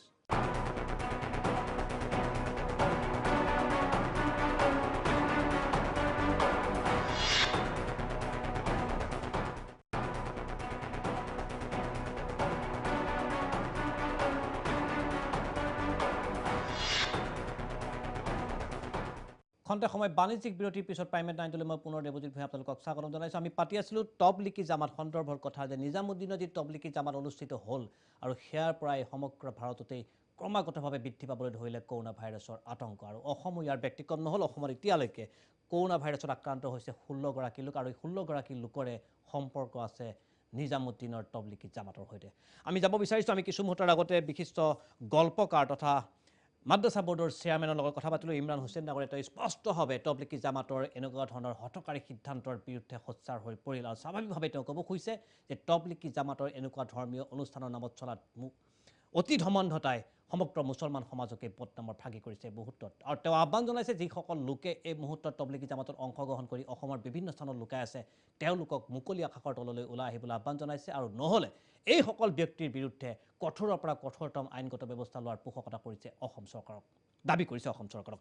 আমি পোনে পোনে যাব বিচাৰিছোঁ আমাৰ সতীৰ্থ সাংবাদিক জোনজ্যোতি দত্ত বৰাৰ ওচৰলৈ, আৰু জোনজ্যোতি দত্ত বৰাৰ লগত দুগৰাকী বিশেষ ব্যক্তি উপস্থিত আছে। মই তেওঁলোকৰ চিনাকিটো প্ৰাকৃত দৰ্শকসকলক জনাব বিচাৰিছোঁ। তাৰ প্ৰথমগৰাকী ব্যক্তিয়ে হৈছে সৈয়দ মুজাম্মিল হক। তেওঁ হৈছে ৰিটায়াৰ্ড ডিষ্ট্ৰিক্ট ছেছন জাজ, এগৰাকী আগশাৰীৰ ব্যক্তি সমাজৰ, আৰু তেওঁ হৈছে ঈদগাহ মছজিদ কমিটিৰ সন্মানীয় সভাপতি। তেওঁৰ লগতে উপস্থিত আছে ৰিটায়াৰ্ড এগৰাকী আৰক্ষী অধীক্ষক, যি এই মুছলমান সমাজৰ এগৰাকী আগশাৰীৰ ব্যক্তি। তেওঁ হৈছে সৈয়দ আব্দুল ৰছিদ আহমেদ। তেওঁ হৈছে কবৰস্থান ঈদগাহ কমিটিৰ সন্মানীয় সভাপতি, ঈদগাহ মছজিদ কমিটিৰ ভাইচ প্ৰেছিডেণ্ট, নাগৰিক সন্থাৰ তেওঁ ৱৰ্কিং সভাপতি, কাৰ্যবাহী সম্পাদক, ৱৰ্কিং প্ৰেছিডেণ্ট, আৰু আজান পীৰ ট্ৰাষ্টৰ লগত তেওঁ ঘনিষ্ঠভাৱে জড়িত। আচ্ছা, এই ডেফিনেশ্যনকেইটা, এই সংজ্ঞাকেইটাই কোৱা হৈছে যে এই দুগৰাকী ব্যক্তি এই মুছলমান লোকসকলৰ আগশাৰীৰ ব্যক্তি, আমাৰ সমাজ ব্যৱস্থাৰ লগত জড়িত এগৰাকী ব্যক্তি, আৰু তেওঁলোক আমাৰ সমাজ ব্যৱস্থাৰ আগৰণুৱা ব্যক্তি। মই আহিব বিচাৰিছোঁ জোনজ্যোতি দত্তৰ ওচৰত। জোনজ্যোতি দত্ত, কি ক'ব খোজে এই দুগৰাকী বিশেষ ব্যক্তি? ইতিমধ্যে মই ক'ব খুজিছোঁ যে তবলিকি জামাতত, নিজামুদ্দিনত যি তবলিকি জামাত অনুষ্ঠিত হ'ল, সেই জামাত সম্পূৰ্ণভাৱে অবৈধ আছিল এইবাবে যে সেই মুহূৰ্তত দিল্লীত 144 ধাৰা জাৰি কৰা হৈছিল। অৱশ্যে সেই সময়ছোৱাত সমগ্ৰ দেশতে লকডাউন ঘোষণা কৰা হোৱা নাছিল, কিন্তু যি সময়ত সমগ্ৰ বিশ্ব কৰোণা ভাইৰাছত আক্ৰান্ত হৈ আছে, যি সময়ত দিল্লীত কৰোণা ভাইৰাছত আক্ৰান্ত হৈ আছে, সেই সময়ছোৱাতেই দিল্লীত নিজামুদ্দিনত দেখিবলৈ পোৱা গ'ল তবলিকি জামাত, আৰু সম্পূৰ্ণভাৱে ই আছিল এক আইন বিৰোধী কাম। কি কয় এই দুগৰাকী বিশেষ ব্যক্তি? নিশ্চয় দেৱজিৎ ভূঞা, সেই দুজন বিশেষ ব্যক্তিয়ে আমাৰ মাজত উপস্থিত আছে। আমি তেখেতসকলৰ সৈতে পোনে পোনে সেই বিষয়ত কথা পাতিম। যিহেতু দেখা গৈছে যে আমি পুনতে যিহেতু আপুনি পৰিচয় দিলে, কিন্তু কোন ব্যক্তি হয়তো দৰ্শকসকলে গম নাপাব। আমি এখেত হ'ল সুদক্ষ প্ৰাক্তন আৰক্ষী বিষয়া, আৰু তেখেত হ'ল আইনবিদ। গতিকে আমি এখেত দুজন আছে, আমি তেখেতৰ পোনে পোনে কথা পাতিম। কিন্তু দেখা গৈছে যে নিজামুদ্দিনত তবলিকি জামাতৰ কাৰণে এক ভয়াৱহ পৰিস্থিতিৰ সৃষ্টি হৈছে, যিটো অশনি সংকেত অসমলৈ আহিলে ইতিমধ্যে অসমৰ ৰাইজে গম পাইছে, আপোনালোকে গম পাইছে যে 20জনতকৈ অধিক লোক ইতিমধ্যে কৰোণাত আক্ৰান্ত হ'ল। কিন্তু তেওঁলোকে তবলিকি নামাজ পঢ়িছিল লকডাউনৰ পিছতো। প্ৰধানমন্ত্ৰীয়ে আহ্বান জনাইছিল, তাৰপাছতো তেখেতসকলে কোনো ধৰণৰ এই বিষয়টোলৈ কৰ্ণপাত কৰা নাছিল। গতিকে ধৰ্মক লৈ যেনেধৰণে দেশখন চলিবলৈ গৈছে বা সমাজখন চলিবলৈ গৈছে, তেওঁলোকে মানুহ হোৱাৰ প্ৰৱণতা হেৰুৱাই দিছে। গতিকে ধৰ্মৰহে যেন মূল, সেই যিটো কথা প্ৰৱণতা দেখিবলৈ পোৱা গৈছে, এই প্ৰসংগত আপুনি এজন প্ৰাক্তন আৰক্ষী বিষয়া হিচাপে কি ক'ব? ধন্যবাদ। আজি সমস্ত বিশ্বত যিটো মহামাৰীয়ে দেখা দিছে, আগশাৰীৰ দেশবিলাক, শক্তিশালী দেশবিলাক থানবান হৈ গৈছে। তেনে অৱস্থাত আমাৰ 130 কোটি জনতা থকা ভাৰতবৰ্ষখনত আমাৰ প্ৰধানমন্ত্ৰীয়ে আৰু আমাৰ অসমৰ মানে আমাৰ চৰকাৰে যি পদক্ষেপ লৈছে, এই পদক্ষেপ অতি আদৰণীয় আৰু অতি আমাৰ প্ৰয়োজনীয়।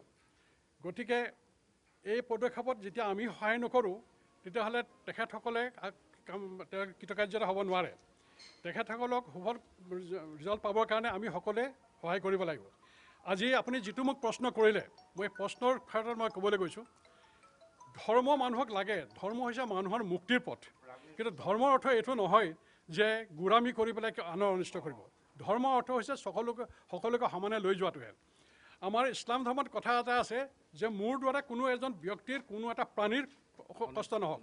তেনে অৱস্থাত তেখেতসকলে যদি অজানিতও গৈছিলে, সেইখিনিলৈকে মই নাযাওঁ, কিন্তু তেখেতে যেতিয়া জানিলে তেখেতসকলে যে তেখেতসকলৰ গাত এনেকুৱা এটা ভাইৰাছ আহিব পাৰে, যিটো ভাইৰাছে তেওঁৰ অপকাৰ কৰিব পাৰে, তেওঁৰ পৰিয়ালৰ অপকাৰ কৰিব পাৰে, তেওঁৰ নাতি পুতিৰ অপকাৰ কৰিব পাৰে, তেওঁৰ সমাজখনৰ অপকাৰ কৰিব পাৰে, তেওঁৰ বন্ধু বৰ্গৰ অপকাৰ কৰিব পাৰে, সমগ্ৰ দেশখনৰ অপকাৰ কৰিব পাৰে। এই বেমাৰটো এনেকুৱা এটা বেমাৰ, আপোনাৰ খাৰ বাৰুদ য'ত আছে তাত যদি এটা দেশলা কাঠি মাৰি দিয়া হয় যি অৱস্থা হ'ব, এই বেমাৰটো লাগিলে সেই অৱস্থা হ'ব। এই বেমাৰটো লগাৰ লগে লগে সমগ্ৰ মানুহ একেলগে আক্ৰান্ত হ'ব, কোনো কাকো চাব নোৱাৰিব।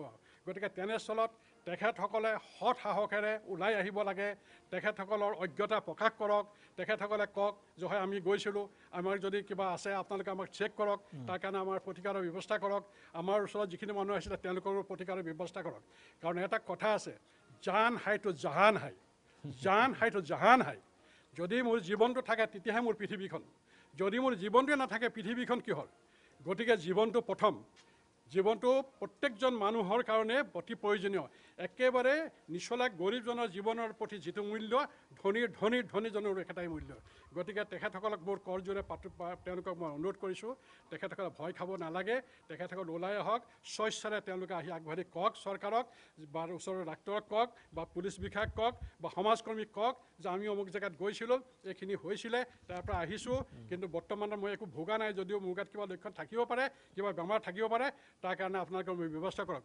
ধৰ্মৰ গোলামীৰে এইখন সমাজ ধ্বংস কৰিবলৈ তেখেতসকলক কোনো অনুমতি দিয়া নাই, তেখেতসকলে কৰা উচিত নহয়। আৰু যদি তেখেতসকলে কৰে, তেখেতসকলে তাৰ গুনাহৰ ভাগি হ'ব, তেওঁ পাপৰ ভাগি হ'ব। সমাজখনত জানি বুজি পেলাই যদি তেওঁলোকৰ দুখৰ কাৰণে কেইজন মানুহৰ মৃত্যু হ'বলৈ হয়, তেওঁলোকে সেই যিকেইজন মানুহৰ মৃত্যু হ'ব তেওঁলোকৰ হত্যাৰ ভাগি হ'ব, তেওঁলোকে হত্যা দুখত দোষী হ'ব। গতিকে এইখিনি কৰা উচিত নহয়, তেওঁলোকে কৰক, তেওঁলোক ওলাই আহক।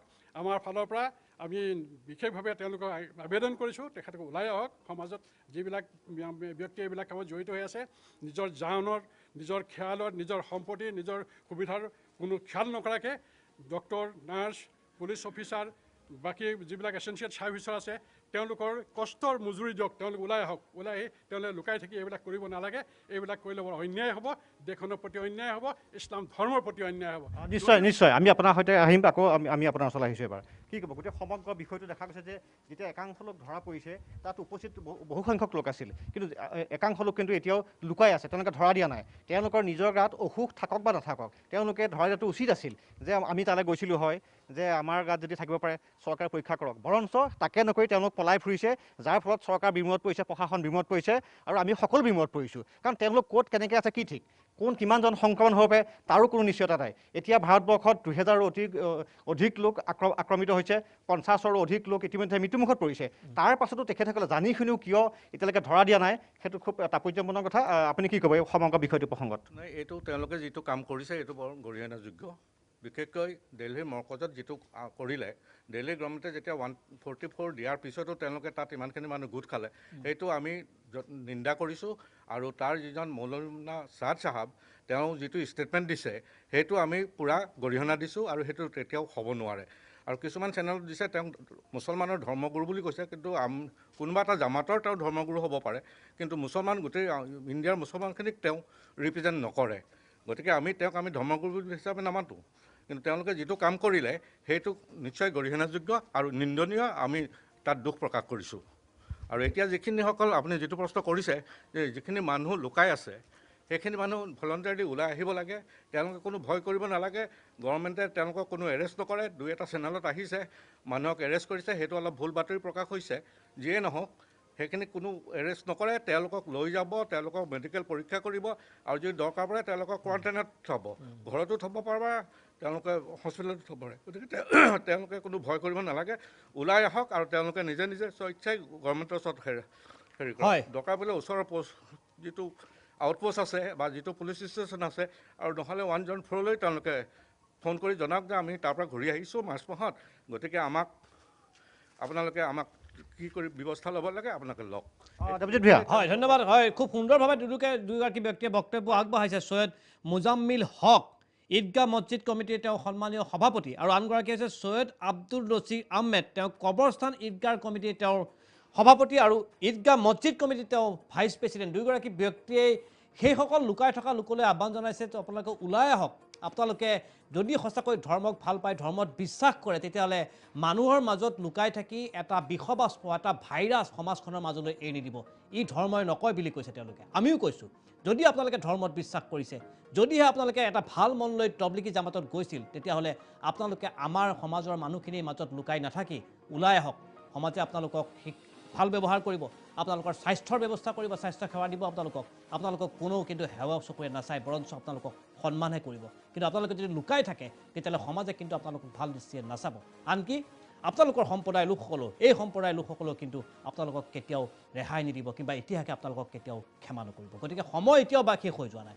চৰকাৰ সাজু আছে, ৰাইজ সাজু আছে, দল সংগঠন সাজু আছে, ঈদগাহ সমিতিসমূহ সাজু আছে আপোনালোকক আদৰি ল'বলৈ এইখন সমাজ ব্যৱস্থা। কিন্তু আপোনালোকে পলাই থাকি সমগ্ৰ সমাজ ব্যৱস্থাখন কলুষিত নকৰিব, সকলোকে বদনামৰ ভাগি নকৰিব, সকলোকে এই বিষবাষ্প বিয়পাই নিদিব কৰোণা ভাইৰাছৰ। খন্তেক সময় বাণিজ্যিক বিৰতিৰ পিছত মই নগাঁও, যোৰহাট প্ৰতিখন জিলালৈ আহিম আৰু মছজিদ কমিটিৰ সভাপতি সম্পাদকসকলে, ঈদগাহ কমিটিৰ সভাপতি সম্পাদকসকলে কি কয় তাক জানিম। আৰু আমাৰ লগত টেলিফোন লাইনত থাকিব ৰাজনৈতিক বিশেষজ্ঞ নন্দীগোপাল মহন্ত। আমি সকলোৰে লগত কথা পাতিম, কিন্তু খন্তেক সময় বাণিজ্যিক বিৰতিৰ পিছত প্ৰাইমেট 9।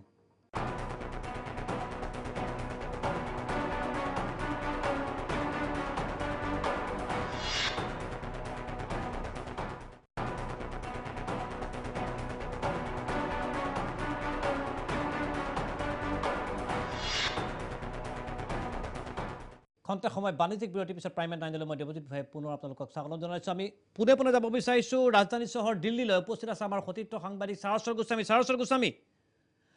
এটা অভাৱনীয় ঘটনা সংঘটিত হৈ গ'ল নিজামুদ্দিনত, আৰু শেহতীয়া যিটো খবৰ আছে, যিগৰাকী জামাতৰ ধৰ্মগুৰু মৌলানা ছাদ, তেওঁ পৰস্পৰ বিৰোধী কিছুমান বক্তব্য মেলি দিয়াৰ চেষ্টা চলাইছে টেলিফোন যোগে, এটা ৰেকৰ্ডিং যোগে।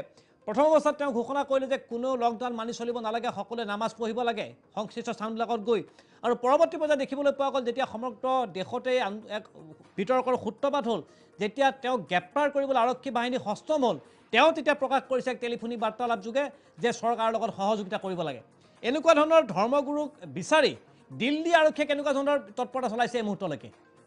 চাৰস্বৰ গোস্বামী। হয়, সঁচাকৈ নিশ্চয়কৈ দেৱজিৎ ভাইয়ে ক'ব লাগিব যে বিগত কিছু সময়ৰ পৰা যিগৰাকী ধৰ্মগুৰু, তেওঁ আচলতে কিছুদিনৰ পূৰ্বে মন্তব্য কৰিছিল, যেতিয়া লকডাউন ঘোষণা কৰা হৈ গৈছিল, কিন্তু তাৰ পাছত তেওঁ মন্তব্য কৰিছিল যে এনেধৰণৰ যদি ধৰ্মীয় অনুষ্ঠানত আহি কৰোণা ভাইৰাছৰ পৰা কোনো প্ৰতিকাৰ ল'ব নালাগে বুলিতো কৈছিলে, আৰু কৈছিলে যে এনেধৰণৰ যি ধৰ্মীয় অনুষ্ঠানবোৰত আহি যদি কোনো লোকে মৃত্যুবৰণ কৰে তেতিয়াহ'লে সেয়া তেওঁলোকৰ বাবে যথেষ্ট গৌৰৱৰ কাৰণ, আৰু তেওঁলোকে তাৰ ফলত জন্নত লাভ কৰিব বুলি তেওঁ মন্তব্য কৰিছিল। আৰু পৰৱৰ্তী সময়ত দিল্লী আৰক্ষীক যথেষ্ট দেখা গৈছিল। দিল্লী আৰক্ষীয়ে বহুবাৰ সেইসকল যিসকল ধৰ্মগুৰু আছে বা মৌলবী আছে তেওঁলোকক যথেষ্ট কঠোৰভাৱে সকিয়নি দিছিল, কিন্তু কঠোৰভাৱে সকিয়নি দিয়াৰ পাছতো কোনো ধৰণৰ তেওঁলোকে ব্যৱস্থা লোৱা নাছিল। আৰু পৰৱৰ্তী সময়ত লাহে লাহে এই বিষয়টো যথেষ্ট সংকীৰ্ণ হৈ পৰিছিল, আৰু শেষত গৈ যেতিয়া এইটো যি হটস্পটত পৰিণত হৈছিল আচলতে এই গোটেই অনুষ্ঠানটো, আৰু তাৰ পাছতেই লাহে যিগৰাকী ধৰ্মগুৰু তেওঁ পলায়ন কৰিছিল। পলায়ন কৰাৰ পাছত দিল্লী আৰক্ষীয়ে যথেষ্ট তৎপৰতা দেখাইছিল। তৎপৰতা দেখুৱাৰ পাছত বৰ্তমানেও দিল্লী আৰক্ষীয়ে তেওঁলোক আটক কৰিবৰ বাবে যথেষ্ট তৎপৰতা অব্যাহত ৰাখিছে। আৰু ইয়াৰ সমান্তৰালভাৱে এটা তথ্য পোহৰলৈ আহিছে, কিছু সময়ৰ পূৰ্বে কেন্দ্ৰীয় স্বাস্থ্য মন্ত্ৰালয়ে প্ৰকাশ কৰিছে যে এই যি অনুষ্ঠান, এই অনুষ্ঠানটোত মুঠ প্ৰায় 9,000 লোক উপস্থিত আছিল, আৰু 9,000 লোকৰ ভিতৰত প্ৰায় 1300 লোক আছিল বিদেশী। আৰু এই টোটেল এই যি আজিলৈ বৰ্তমান পৰ্যন্ত যি 2400 লোকৰ কৰোণা ভাইৰাছ পজিটিভ বুলি যি তথ্য ওলাইছে, সেই তথ্যৰ লগতে যি প্ৰায় 400 লোকেই এই যি নিজামুদ্দিনৰ তাবলিগী জামাতৰ লগত সংযোগ আছে বুলি ইতিমধ্যে কেন্দ্ৰীয় গৃহ মন্ত্ৰালয়ে স্পষ্ট কৰিছে। আৰু ইয়াৰ লগে লগে এটা উল্লেখনীয় ঘটনা, যে এক তাৎপৰ্যপূৰ্ণ ঘটনা, নতুন দিল্লীত আজিৰ দিনটোতেই প্ৰায় 141টা কৰোণা ভাইৰাছ পজিটিভ কেছৰ পোহৰলৈ আহিছে। আৰু ইয়াৰ অধিকাংশই হৈছে চাউথ দিল্লী, যিটো অঞ্চলত তাবলিগী জামাত আছে। তাবলিগী জামাতৰ যি মাৰ্কাজ বিল্ডিঙৰ বুলি ইতিমধ্যে দিল্লী চৰকাৰ তথা স্বাস্থ্য মন্ত্ৰালয়ে ইতিমধ্যে প্ৰকাশ কৰিছে। কিছু সময়ৰ পূৰ্বে দিল্লীৰ মুখ্যমন্ত্ৰী অৰবিন্দ কেজৰিৱালে তেওঁ এখন প্ৰেছ মিট যোগে এই গোটেই সমগ্ৰ তথ্যখিনি ব্যক্ত কৰিছিল। আৰু তাৰ লগে লগে তেওঁ জনাইছিল যে আজি ৰাতিপুৱা প্ৰায় 4 বজালৈকে যি 36 ঘণ্টীয়া অপাৰেশ্যন চলিছিল, অপাৰেশ্যন মাৰ্কাজ বিল্ডিং যি চলিছিল, সেই অপাৰেশ্যনৰ পিছতেই মুঠ প্ৰায় 2350 জনৰ অধিক লোকক তাৰ পৰা ৰেস্কিউ কৰা হৈছিল। তাৰ পাছতেই যি 600 লোকৰ গাত এনেসমূহ লক্ষণ দেখিছিল, সেইসকলক দিল্লীৰ বহুকেইখন চিকিৎসালয়ত ইতিমধ্যে ভৰ্তি কৰোৱা হৈছে। আৰু বৰ্তমান বাকী যিসকল লোক, বাকী যায় প্ৰায় 1800 লোকক তেওঁলোকক বিভিন্ন আইচলেশ্যন চেণ্টাৰত তেওঁলোকক পঠোৱা হৈছে। আৰু যি 600 লোক, সেই 600 লোকৰ ভিতৰত লাহে লাহে কিছুমান পজিটিভ কেছ বৰ্তমান পৰ্যন্ত দেখা পোৱা গৈছে। আজিৰ দিনটোত যি 141টা কেছ দিল্লীৰ পোহৰলৈ আহিছে, 141টা কেছৰ অধিকাংশই হৈছে এই যি নিজামুদ্দিনৰ ঘটনাৰ লগত জড়িত আৰু তাৰ লগে লগে অসমৰো 4জনকৈ ব্যক্তি দেহত কৰোনা ভাইৰাছ সংক্ৰমিত হৈছে যিসকল বৰ্তমান নতুন দিল্লীত আছে বুলি আমি জানিব পাৰিছোঁ। দেৱজিৎ ভূঞা। হয়, ধন্যবাদ চাৰ্লছ গোস্বামী। আপুনি সমগ্ৰ স্পৰ্শকাতৰ বিষয় আৰু স্পৰ্শকাতৰ বিষয়ৰ ওপৰত আপুনি নজৰ ৰাখক যে যিকোনো মুহূৰ্ততে হয়তো যিকোনো খবৰ আমাৰ হাতলৈ আহিব পাৰে। নিশ্চয় পৰৱৰ্তী পৰ্যায়ত আমি পুনৰ আপোনাৰ ওচৰলৈ যোৱাৰ চেষ্টা চলাম। খন্তেক সময় বিৰতি ল'ব বিচাৰিছোঁ। বিৰতিৰ পিছত মই পুনৰ উভতি আহিম। চাই থাকিব কেৱল প্ৰাগ নিউজ প্ৰাইম@9।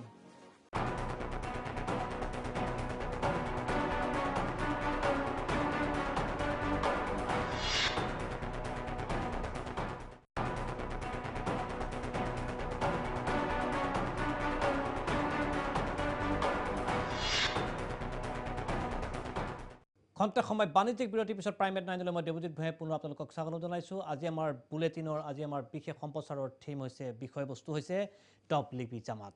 আৰু আমি পোনে পোনে যাব বিচাৰিছোঁ এবাৰ নগাঁৱত উপস্থিত আছে আমাৰ সতীৰ্থ সাংবাদিক অজিত শইকীয়া। অজিত শইকীয়াৰ লগত উপস্থিত আছে নগাঁও মছজিদ কমিটিৰ সভাপতি ফজলুল হক।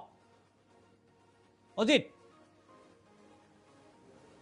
আপোনাৰ লগত হক ডাঙৰীয়া উপস্থিত আছে। মই তেখেতৰ যদি জানিব বিচাৰিম। নিশ্চয়কৈ দেৱজিৎ, আমাৰ লগত উপস্থিত আছে নগাঁও মছজিদ ইটাচালি জামি মছজিদৰ সভাপতি ফজলুল হক ওৰফে তেওঁ এগৰাকী শিক্ষাবিদো আৰু মই তেওঁৰ পৰা জানিম। কিন্তু তাৰ আগতে মই ক'ব বিচাৰিছোঁ যে নগাঁৱত এই মুহূৰ্তলৈকে এগৰাকী ব্যক্তি COVID-19 পজিটিভত হয় অজিত, কৈ যাওক। 13গৰাকীকৈ ৰোগী তেওঁলোকৰ নিগেটিভ বুলি ধৰা পৰিছে। কিন্তু এই মুহূৰ্তত মই জানিম যে যিটো নিজামুদ্দিন কাণ্ড, সেই কাণ্ডক লৈ বৰ্তমান কঁপনি উঠিছে সমগ্ৰ নগাঁৱত। আৰু এই মুহূৰ্তত মই যাব বিচাৰিছোঁ ইটাচালি জামি মছজিদৰ সভাপতি ফজলুল হকৰ ওচৰত। তেওঁৰ ওচৰত মই জানিব বিচাৰিম যে এতিয়াও হিমন্ত বিশ্বই সংবাদমেলত উল্লেখ কৰিছিল যে বহুকেইজন লোক এতিয়াও আত্মগোপন কৰি আছে।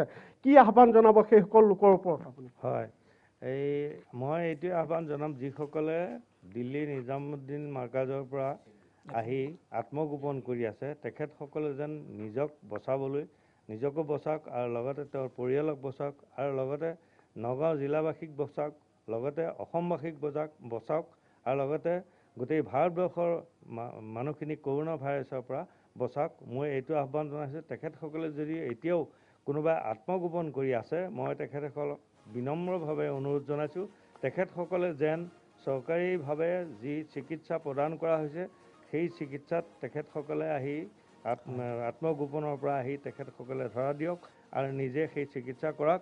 লগতে তেখেতসকলৰ পৰিয়ালকো সেই চিকিৎসা কৰাবলৈ কাৰণে মই বিনম্ৰভাৱে মই আপোনাক আন এটা প্ৰশ্ন কৰিছোঁ যে যিটো সময়ত কৰোনা ভাইৰাছে সমগ্ৰ বিশ্বত আতংকৰ সৃষ্টি কৰিছিলে, ভাৰতবৰ্ষতো দেখা পাইছে 2-এজন লোক ধৰা পৰিছিলে, তাৰপিছতো দিল্লীৰ যি নিজামুদ্দিনত তবলিগী জামাতৰ প্ৰয়োজন আছিল জানো?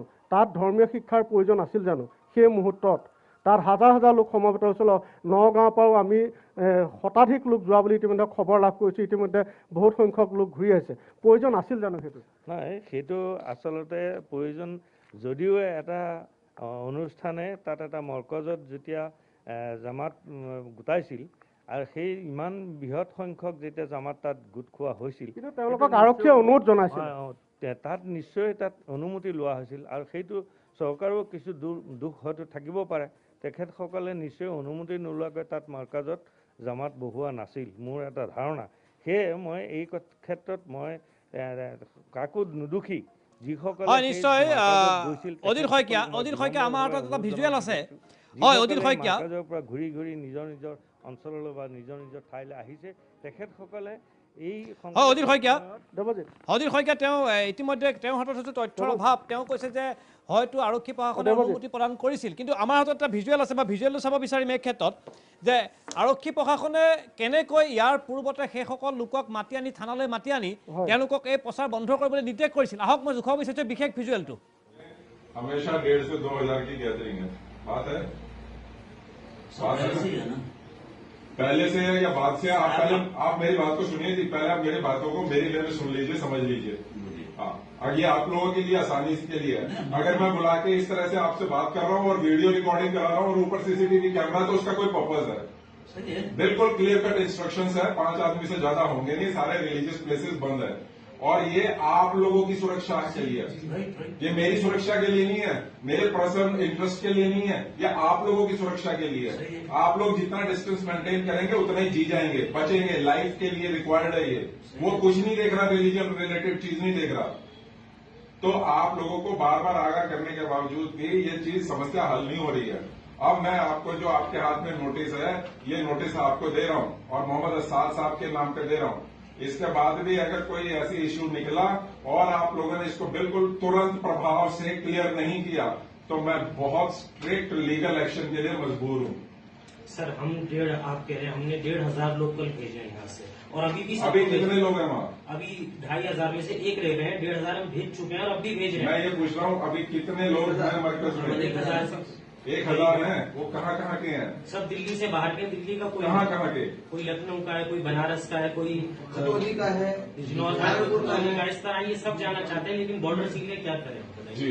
हम इनको अभी भी आपको जिस वे में निकालने के लिए हम तैयार हैं। आप इनको एसडीएम साहब से बात कर लीजिए। आप हमें नंबर दे सकते हैं, बात कर लीजिए। ये आप इस तरह की बातें मत मेरे से करो यार, आपके पास टेलीविजन SDM का भी नंबर नहीं है। এই আপোনালোকে টেলিভিশ্যনৰ পৰা দেখিবলৈ পালে নিজামুদ্দিন থানাৰ যিগৰাকী আৰক্ষী বিষয়া, সেই থানাখনৰ তেওঁ শীৰ্ষ বিষয়া, তেওঁ এখন বিশেষ বৈঠকৰ আয়োজন কৰিছিল আৰু আয়োজন কৰি থকা সেই বৈঠকখনৰ ছবি আমি আপোনালোকক দেখুৱালোঁ যে সেইসকল কৰ্মকৰ্তাক তেওঁ মাতি আনি সাৱধানবাণী প্ৰেৰণ কৰিছিল। যদি ইয়াৰ পিছত এনেকুৱা ধৰণৰ ঘটনা আপোনালোকে সংঘটিত কৰে, 5জনতকৈ অধিক লোক যদি সেই বিশেষ দৰগাটোত উপস্থিত থাকে তেতিয়াহ'লে আইনী ব্যৱস্থা ল'ব বুলি তেওঁ হুংকাৰ প্ৰদান কৰিছিল। কিন্তু এওঁলোকৰ এই আৰক্ষী প্ৰশাসনৰ এনেধৰণৰ হুংকাৰক পৰৱৰ্তী পৰ্যায়ত কিন্তু কোনো ধৰণৰ গুৰুত্ব আৰোপ কৰা নহ'ল। আৰু আমি যিটো ভিজুৱেল লুখালোঁ কিছু মুহূৰ্তৰ আগতে, এয়া সম্পূৰ্ণভাৱে চৰকাৰৰ ভিজুৱেল, দিল্লীৰ গৃহ বিভাগৰ ভিজুৱেল, দিল্লীৰ আৰক্ষীৰ ভিজুৱেল। এই ভিজুৱেলে প্ৰমাণ কৰিছে যে আৰক্ষী বিভাগৰ বাৰে বাৰে সাৱধানবাণী দিয়াৰ পিছতো এই সাৱধানবাণীক ওলাই কৰি নিজামুদ্দিনত যিখন ধাৰ্মিক সন্মিলন অনুষ্ঠিত কৰা হ'ল তাৰ বাবে পৰৱৰ্তী পৰ্যায়ত আৰক্ষী কঠোৰ হ'বলৈ বাধ্য হৈছে জামাতৰ ধৰ্মগুৰু মুলান ছাদৰ বিৰুদ্ধে। আৰু ইতিমধ্যে মুলান ছাদ পলাতক অৱস্থাত আছে। যিগৰাকী ধৰ্মগুৰুৱে লাখ লাখ মানুহক, বিশ্বৰ কোটি কোটি মানুহক ধৰ্মৰ শিক্ষা দিয়ে, যিগৰাকী ধৰ্মগুৰুৱে মানুহক নিজৰ ধৰ্মৰ লোকক সঁচা কথা ক'বলৈ শিকায়, ধৰ্ম কৰিবলৈ শিকায়, সেইগৰাকী ধৰ্মগুৰুৱে আইন উলংঘা কৰাৰ অপৰাধত আজিৰ তাৰিখত পলাই থাকিব লগা পৰিৱেশ পৰিস্থিতিৰ সৃষ্টি হৈছে। ইয়াতকৈ আৰু দুৰ্ভাগ্যজনক কথা কি হ'ব পাৰে এই মুহূৰ্তত। খন্তেক সময় বাণিজ্যিক বিৰতিৰ পিছত মই পুনৰ উভতি আহিম। চাই থাকিব কেৱল প্ৰাগ নিউজ। বিৰতিৰ পিছত আমি পুনৰ পোনপটীয়া সম্প্ৰচাৰৰ বাবে যাম অজিত শইকীয়াৰ ওচৰলৈ।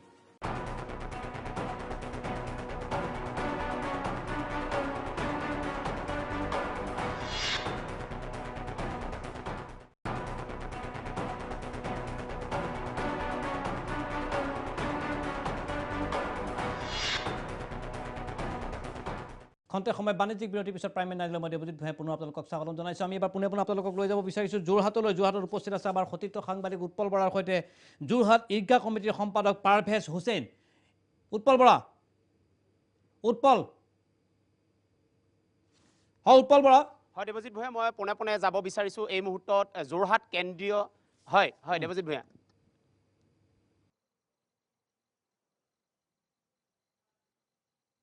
হয় উৎপল বৰা, কৈ যাওক। হয় দেৱজিৎ ভূঞা, মই পোনে যাব বিচাৰিছোঁ যোৰহাট কেন্দ্ৰীয় ঈদগাহ সমিতিৰ সাধাৰণ সম্পাদক পাৰভেজ হুছেইন মোৰ লগত উপস্থিত আছে। মই তেখেতৰ পৰা বৰ্তমান অসমৰ প্ৰেক্ষাপটত যিটো পৰিৱেশ হৈছে এই পৰিৱেশৰ বিষয়ে তেখেতসকলে মুছলমান সমাজখনলৈ বা ইছলাম ধৰ্মাৱলম্বী লোকসকলে কি কয়, কি আহ্বান জনায়, মই পাৰভেজৰ ওচৰলৈ যাব বিচাৰিছোঁ। পাৰভেজ, তুমি নিজে এজন ফ্ৰীডম ফাইটাৰৰ তুমি নাতিনী হয়, গতিকে এই মুহূৰ্তত যোৰহতীয়া এজন সচেতন যুৱক হিচাপে লগতে এটা ৰেছপনচিবল পদবীত থকা এজন ব্যক্তি হিচাপে কি ক'ব বিচাৰিবা? চাওক, যি হৈ গ'লতো হৈ গ'ল।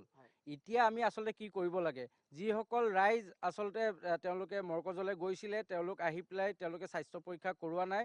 আজি আমি যোৰহাটৰ প্ৰশাসনৰ লগত যোগাযোগ কৰি আমি গাঁৱে গাঁৱে গৈছোঁ, আমি তেওঁলোকক সহায় কৰিবলৈ চেষ্টা কৰিছোঁ। আৰু কোৱাৰেণ্টাইন বা তেনেকুৱা শব্দবিলাকলৈ ৰাইজে ভয় খাব নালাগে, সেইটো আচলতে চিম্পুল অৰ্থত আপোনালোকৰ চেনেলৰ যোগেদি ধন্যবাদ জনাইছোঁ আপোনালোকে এই সুবিধাকণ দিয়াৰ কাৰণে। যে কোৱাৰেণ্টাইন মানে হৈ গ'ল যে আপোনাৰ স্বাস্থ্য পৰীক্ষা, যে আপুনি যদি স্বাস্থ্য পৰীক্ষা নকৰাই আপোনাৰ নাথাকিব পাৰে, আৰু থাকিলেও কৰোণা যদি আপোনাৰ পজিটিভো হয় আপোনাৰ সেই আৰোগ্য হ'ব পাৰিব আপুনি। যে আমাৰ যিসকল মুছলমান ৰাইজ তালৈ গৈছিলে আৰু যিসকলে এতিয়াও ধৰা দিয়া নাই, নিজৰ স্বাস্থ্য পৰীক্ষা কৰা নাই, তেখেতসকলক মই আহ্বান জনাইছোঁ আপোনালোকে প্ৰশাসনৰ লগত স্বাস্থ্য বিভাগৰ লগত আপোনালোকে আলোচনা কৰক। আৰু তাৰ লগতে এটা কথা ক'ব বিচাৰিছোঁ যে 14 দিন আপোনাক হয়তো ৰাখিব পাৰে, হয়, আপোনালোকে সেইটোত শংকিত হোৱা একো কথা নাই।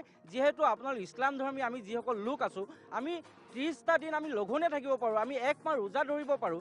সেইসকলে 14 দিন যিহেতু থকাৰ কোনো আচলতে অসুবিধাই নহয় বুলি ভাবোঁ। আৰু তেখেতসকলে যেতিয়া জামাতৰ কাৰণে যায়, তবলিকৰ কাৰণে যায়, 1 চিল্লা বুলি ক'লে আচলতে 40 দিন বুজায় আৰু 3 চিল্লা বুলি ক'লে 120 দিন বুজায়। তেনে ক্ষেত্ৰত যিহেতু তেখেতসকলে 40 দিন 120 দিন যেতিয়া ঘৰ নিজৰ পৰিবাৰ এৰি থৈ যাব পাৰে, তেনে ক্ষেত্ৰত সমাজখনৰ খাতিৰত, নিজৰ পৰিয়ালটোৰ খাতিৰত, নিজৰ বৃহত্তৰ আমাৰ ৰাম ৰহিম আমাৰ শংকৰ ৰাজনৰ অসমখনৰ স্বাৰ্থত তেওঁলোকে নিজৰ স্বাস্থ্যটো পৰীক্ষা কৰক।